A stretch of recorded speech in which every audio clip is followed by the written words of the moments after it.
Hi, so for this final project, I did teen suicide on the Pine Ridge Reservation. Hi, so for this project, I was assigned the social services section, um, and due to this, I looked into some of the larger issues with social services and Indian communities. From this, I found that some of the main issues were poverty, violence against women and children, suicide, mental health, chemical dependency, and protection, meaning like not enough protection against others, so the community and reservation itself is easily robbed or harmed. So from these main issues, I decided to do suicide because I feel like each of these issues kind of feed into suicide, such as poverty and violence, mental health, chemical dependency. All those would increase the rates of suicide. That's what I assumed. Um, so I picked this suicide because it seemed interesting and because I also didn't know a ton about it, and it also has towards the demographic of teens. So I wanted to see how our age as students is being affected in these communities. So before going into Pine Ridge itself, I want to do a little background on suicide in and out of reservations or Indian communities. So I looked up and found some of these facts that rates have gone up 33% since 1999, and this is even greater for reservations that have gone up at least 71%. And this is really interesting to me because I wasn't even aware of this fact, which is kind of important for this project and why I went into it. I also learned that Native Americans have the highest suicide rate of all other ethnic groups, and that suicide is the eighth leading cause of death for Native Americans. Some of the reasons for suicide that I found from the Chavez reading is chemical use, poverty, sexual abuse and physical abuse, unemployment, and more. I also found this little picture of a good number you can call and suicide prevention, like hotline kind of. After looking into the background of suicide, I thought it was important to look at the background history of Pine Ridge. Pine Ridge is located in the southeastern side of South Dakota. Um, it is about a medium size for a reservation, and it has the county of the Lakota/Sioux. The language spoke there is mostly Lakota. The population is about 38,000 people, and the general health of this reservation is very poor, making it the poorest county in the whole entire United States, which is very interesting. Because of these poor conditions, they have homes holding up than more than one family. Most of the roads are dirt.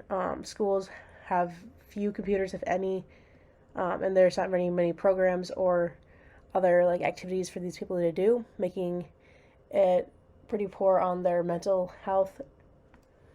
After looking at the background of suicide and of Pine Ridge, I thought it was time to put those two together, talking about suicide for Native people. I looked at the Chavez readings and found that we read in class, and then that talks about how suicide rates are increased due to alcohol, drugs, poverty, poor education and employment, um, family violence, social isolation, and loss of culture. I also found that the funding as for mental health and services is very little or not accessible at all for most Indian communities. And among this, mental health is not talked about really. It's not necessarily appropriate for their culture. Finally, I found that suicide mostly affects younger adults and teens, which is why I decided to talk about them and learn more about them. And then this graph shown kind of is like an overview of some of the reservations and the percentage of in these reservations what the suicide rates are. So in looks like it's about like the Midwest from Michigan all the way over to Oregon. The suicide rates are pretty high, as well as Alaska. Also, I thought it was kind of interesting that just the southern half of Arizona has very high rates. I think this is because it's a border of Mexico, also because of the reservations that are there. All right, so I'm going to talk about why I chose suicide on Pine Ridge. I chose this because it is one of the poorest communities in the United States, or it's not one of the poorest, it is the poorest. So due to this, I thought the rates of suicide would be higher, and that the conditions would be worse. I also picked this because my old church used to go to this reservation annually to help rebuild homes and like bring some happiness and joy and try to rub off on our religion. I also picked the Pine Ridge because I have family that is in South Dakota, so whenever we drove to go see them, we'd pass the Badlands and this reservation, and it was just so desolate that I became curious to learn more about it. I also found this little graph on the side that talks about the adolescent rate. The adolescent rate for suicide is 4 times higher than the national average. And then there's also one about females, but we're focusing more on adolescents for this project. After learning about the history of Pine Ridge and the suicide rates and some challenges with suicide for Native people, as well as why I chose this one reservation and this topic, I started looking into different sources. So for my first source, I found a Native source from Indian Country Today. On this website, I found an article called "The Bears of Pine Ridge Addresses Youth Suicide" by Vincent Schilling. Vincent, in this article, is talking about the film he is going to make or is making. He made it on suicide and Pine Ridge and the steps that the community has taken to fight this issue. He claims that the reservation has had 2 states of emergencies, one in 2009 and then another one again in 2014. This means that the rates have gotten so high that the reservation has claimed a state of emergency. With this, the state didn't seem to react or even help very much, which is a huge need and kind of a shock that the state of South Dakota didn't help out more. As well with this, the country seems to be kind of unaware. Vincent then does interviews with many people and finds that most of the population is struggling, but they're trying to push through. From this source, they talk about and different solutions that the community will make, and one of these is the BEARS program. This is a program for youth to get together, have fun, grow on their mental journey, as well as learning and growing in school. BEARS stands for Be Excited About Reading, and it is the main source of help that these children get and need. A panel of people living on and off the reservation have gotten together with the Sweetgrass Foundation, which is another mental health panel / program in South Dakota, to answer some questions and get some more awareness on the reservation and the community. So these are some of the steps that this source says that the community is taking and how they believe it will be solved. Also in the source, it talks about how people heal together. I thought that was kind of interesting because it is very true, but with knowing about their culture of Lakota people not talking about mental issues, I think that's now being combated as they are getting together and working to solve this issue of suicide rates in their youth. All right, now talk about the challenge that is brought up in this article. The article brings up the challenge of awareness.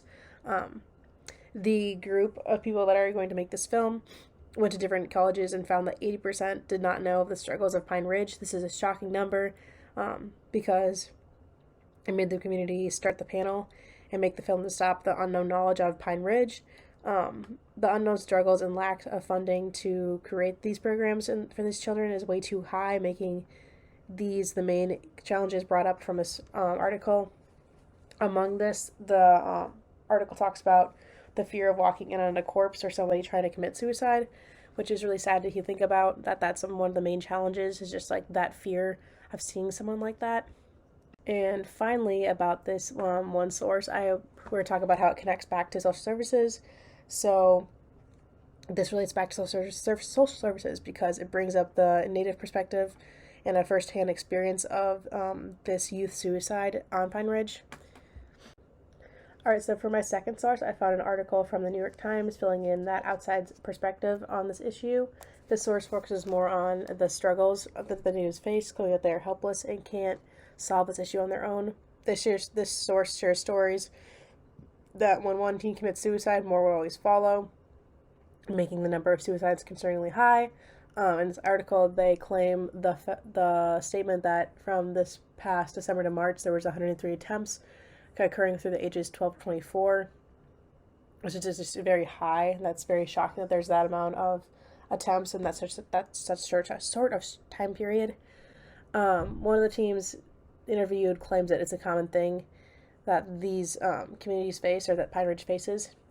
Officials working with teams claim that the children saw and are influenced by the Slenderman, a tall, faceless creature who stalks and kills victims.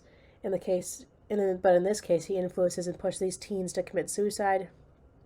In this article, he is the spirit of suicide, and has popped up on social media, pushing these teens to try and go commit. The videos that are seen by these teens about the Slenderman, they don't necessarily show like an image of him, but they always push one another to commit suicide, and like push each other down.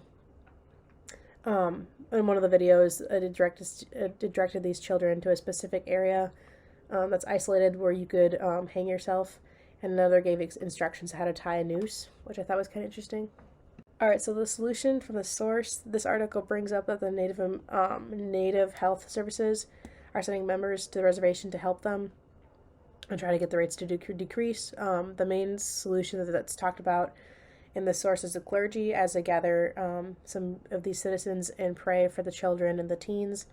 And then the final solution that's talked about in this source is the Front Porch Coalition, which is a suicide prevention group in Rapid City in South Dakota.